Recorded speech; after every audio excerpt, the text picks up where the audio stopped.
Hello, my name is Kevin Besnoy, and I will be your professor for SPE 587, addressing the needs and talents of all students in the general classroom this summer.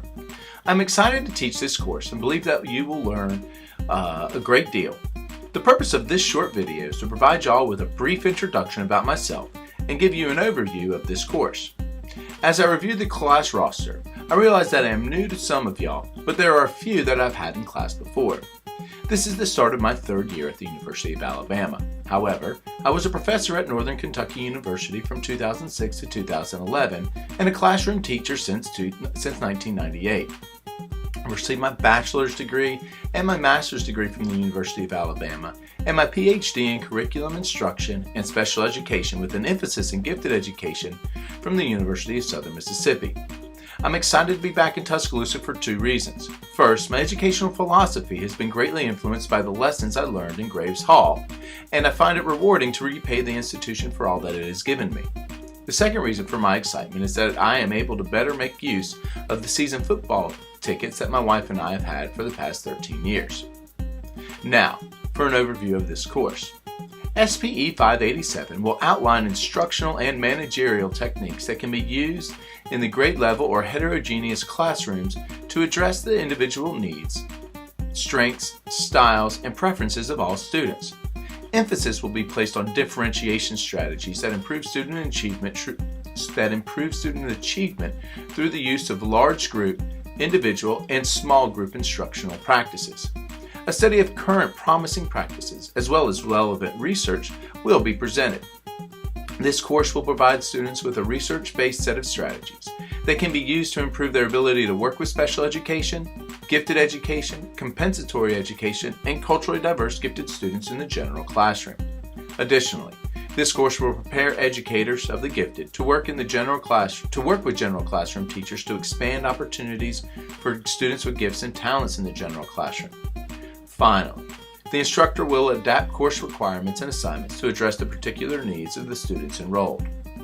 Given the shortness of the course, I have streamlined class readings and assignments. The class will move fast, and I do have high standards. However, the readings will come from four sources. First is the textbook titled Making Differentiation a Habit: How to Ensure Success in Academically Diverse Classrooms in Grades 3 through 12. This book is by Diane Heacox. In my experiences, this textbook is the most practical in helping practicing teachers to digest the topic of differentiation. The second set of texts is written by Laura Westfall, titled Differentiating Instruction with Menus. I promise that if you read these texts and apply the ideas to your classroom or teaching situation, you will become more adept at differentiating your classroom instruction to meet the needs of all learners. The third set of readings will come from professional journal articles and web resources.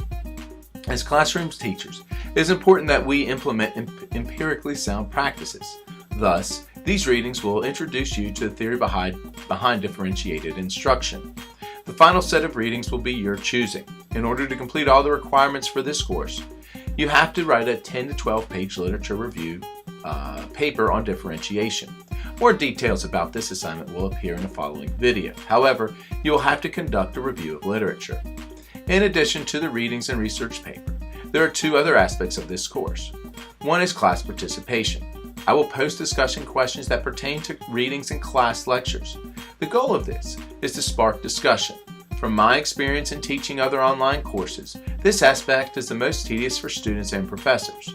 Thus, rather than requiring a minimum number of responses or length to those responses, I am leaving it up to you to respond. There are not a lot of us in this course. In fact, at the time of this video, only 7 have registered.